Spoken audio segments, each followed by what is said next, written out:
Good morning. आज है हफ्ते का दूसरा दिन। अगर हम कल की बात करें, जितने भी मेजर इंडेक्स हैं सभी ग्रीन निशान में बंद हुए थे।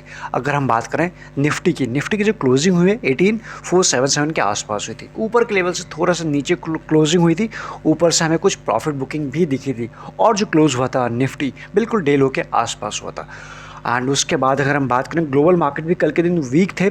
कुछ इंडेक्स 1%, कुछ उससे भी ज़्यादा के आसपास टूटे थे या फिर प्रॉफिट बुकिंग चल रही थी। लेकिन हमारे मार्केट में कोई भी फ़र्क उसका पड़ नहीं रहा है। डेली बेसिस पे हम ये देख रहे हैं। अगर हम बात करें इस वक्त, अगेन हमें निकाई के मार्केट ऊपर दिखाई पड़ रहे हैं, ग्लोबल मार्केट ऊपर दिखाई पड़ रहे हैं। साथ ही में हम बात करें ताइवान की मार्केट और SGX निफ्टी, हमें दिखाई पड़ रहा है 18,567 के आसपास एज ऑफ नाउ ट्रेड करता हुआ दिखाई पड़ रहा है। तो वापस से हमें फिर से गैप अप मिलने वाली है। जो कल के कैंडल बनी थी, जिसे हम स्पिनिंग टॉप का काम कह नाम दे रहे थे या फिर जो काम कर सकता था, वो अभी भी इंटैक्ट है। ऐसा नहीं कि एक गैप अप के बेसिस पे वो काम नहीं करेगा। यहाँ से लॉन्ग साइड की तरफ थोड़ा सा कॉशियस हो जाना बिल्कुल सही रहेगा इस लेवल के आसपास। बाकी यहाँ से हमारी अपनी अपनी लर्निंग या फिर अपनी अपनी स्ट्रैटेजी हम यूज़ करेंगे। उसके बाद अगर हम बात करें क्रूड ऑयल के ऊपर, फ्लैट है। नेचुरल गैस में 7% की इसमें प्रॉफिट बुकिंग चल रही है।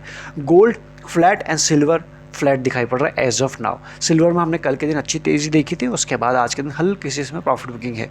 अगर हम बात करें करेंसी मार्केट के, वापस आज के दिन USD INR पॉजिटिव में है। 75.34 पहुंच चुका है $1। तो यहाँ से आप देख सकते हो डॉलर कंटिन्यूसली अप्रिशिएट होते जा रहा है। बाकी जितने भी करेंसी हैं सभी हमें पॉजिटिव निशान में एज ऑफ नाउ दिखाई पड़ रहे हैं। बात करें इसके बाद कल के दिन FIs एंड DIs की तरफ से क्या रहा। FIs की तरफ से कल के दिन 512 CR की परचेज रही है और वहीं हम बात करें नेट में DIs की तरफ से सेलिंग रही है 1700 प्लस। तो यहाँ पे नेट में जो नंबर दिखाई पड़ रहा है, सेलिंग साइड ज़्यादा दिखाई पड़ रहा है एज ऑफ नाउ। साथ ही में इंडिया विक्स की अगर हम बात करें, इंडिया विक्स कल के दिन काफ़ी अच्छा जंप हुआ था। रफली बात करें 8.5-9% के आसपास जंप हुआ था। तो इसके ऊपर हमारी नज़र होना बेहद ज़रूरी हो जाता है यहाँ से 1-2 दिनों में। न्यूज़ को कवर कर लें। सबसे पहले जो न्यूज़ निकल के आ रही है टी के प्रेस्टीज से निकल के आ रही है, यानी प्रेस्टीज से निकल के आ रही है। इसमें क्या हुआ है, the company will consider proposal stock split. क्योंकि ये जो स्टॉक है थोड़ा सा महंगा ज़रूर है, तो कंपनी इसको स्प्लिट करने की तरफ ध्यान दे रही है ऑन अक्टूबर 27 को। तो इसके ऊपर आप नज़र रख सकते हैं। पहली न्यूज़ ये है। दूसरी जो न्यूज़ निकल के आ रही है IEX से निकल के आ रही है। इसमें क्या है, the company will consider bonus share. तो यहाँ पर ये कंपनी हमें बोनस देने को रेडी है। और जो हम बात करें प्रेस्टीज में हमको स्प्लिट होता हुआ दिख सकता है। तो ये 2 इंपॉर्टेंट न्यूज़ है आज के लिए, आपकी नज़र होनी चाहिए। इसके बाद अगर हम बात करें जिन कंपनीज़ का आज के दिन रिजल्ट आने वाला है Q2 का, आप यहाँ देख पाएंगे HUL, Nestle, ICICI Pru life, ये कुछ कंपनी है जिनका रिजल्ट आज के दिन आने वाला है। इसके साथ ही कुछ और भी हैं, जैसे कि सोनाटा सॉफ्टवेयर, नेटवर्क 18, इनके ऊपर आप नज़र रख सकते हैं। नवीन फ्लोरिन, ACC, हो सकता है आपके पास इनमें से कोई भी हो। बात करें इसके बाद जिनके रिजल्ट आ चुके हैं कल के दिन, अल्ट्राटेक सीमेंट के रिजल्ट आ चुके हैं। इसमें क्या हुआ है, जो कंपनी ने रिजल्ट पोस्ट किया है, नेट प्रॉफिट की अगर हम बात करें 13,110 के आसपास है। 1310 करोड़ कंपनी ने पोस्ट किए हैं इसमें। और अगर हम बात करें इससे पहले ईयर की बात करें, तब भी जो इनके रिजल्ट थे इसी लेवल के आसपास दिखाई पड़ रहे हैं, कुछ ऐसे ही थे। तो एज ऑफ नाउ फ्लैट दिखाई पड़ रहे हैं, यानी कि 1310 पहले भी थे। पॉइंट में फ़र्क हमें दिखाई पड़ रहा है यहाँ से 1310.34 और यहाँ 1310.06 के आसपास दिखाई पड़ रहे हैं ईयर ऑन ईयर बेसिस पर। दूसरी जो न्यूज़ निकल के आ रही है SBI से निकल के आ रही है। इसमें क्या है, कंपनी का कहना है, जो कंपनी की तरफ से कमेंट्री निकल के आ रही है, कंपनी हैज़ रेज कर लिए 6,000 करोड़। कंपनी ने 6,000 करोड़ रेज कर लिए हैं। कहाँ से किए हैं, बाय इशूइंग जो इनके बॉन्ड्स है उसके थ्रू इन्होंने रेज कर लिए हैं। अगर हम जून की बात करें, जून में क्या होता है, कंपनी को अप्रूवल मिल चुका था फ्रॉम इट्स सेंट्रल बोर्ड। तो सेंट्रल बोर्ड की तरफ से कंपनी को अप्रूवल मिल चुका था किस चीज़ के लिए, फॉर रेजिंग फ्रेश 81 जो बॉन्ड होते हैं, 81 कैपिटल। तो इसके थ्रू कंपनी का जो प्लान था 14,000 CR रेज करने का था और इस चीज़ को अप्रूवल मिल चुका था जून में। यहाँ से कंपनी 6,000 के आसपास इतने रेज कर लिए हैं। पॉजिटिव न्यूज़ है कंपनी के लिए।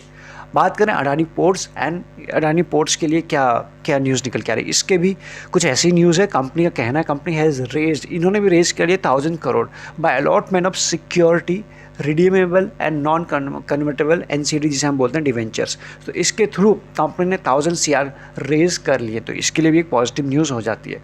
नेक्स्ट जो न्यूज़ निकल के आ रही है L&T इन्फोटेक से निकल के आ रही है। यहाँ क्या है, इस कंपनी के आए हैं Q2 के नंबर नंबर आए हैं एंड कंपनी ने 20.8% के इंक्रीज दिखाया है या फिर जंप हुई है कंसोलिडेटेड नेट प्रॉफिट में। तो यहाँ कंपनी के लिए पॉजिटिव बात है। इससे पहले अगर हम बात करें 456 सीआर था लास्ट ईयर इसी क्वार्टर में, लेकिन वो बढ़ के अब हो चुका है 551 के आसपास। तो इसके ऊपर में भी हमारी नज़र रहेगी।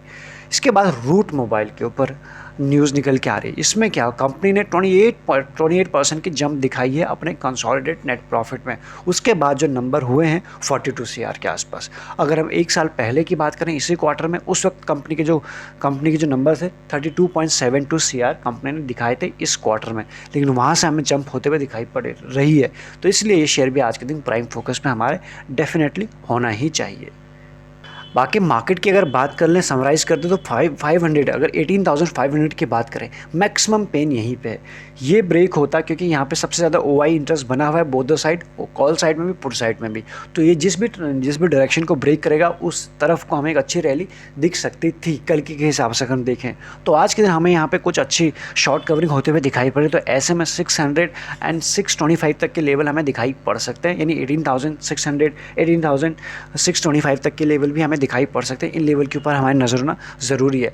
जैसे हम अगेन वापस से नीचे आते हैं 500 के नीचे जाते हैं तब हमें कुछ नीचे के लेवल दिखाई पड़ेंगे। तो एज ऑफ नाउ जो मोमेंटम है वो स्ट्रॉन्ग दिखाई पड़ रहा है, लेकिन विद कॉशियसनेस इसका साथ हमें नहीं छोड़ना है। चलिए मॉर्निंग अपडेट में इतना ही। जितना भी इंपॉर्टेंट लिंक्स है या फिर आपके पास डीमैट अकाउंट नहीं है, सभी का लिंक आपको डिस्क्रिप्शन में मिल जाएगा। अदरवाइज आप एक्स्ट्रा लर्निंग के लिए ज्वाइन बटन भी कंसीडर कर सकते हैं। Thank you so much.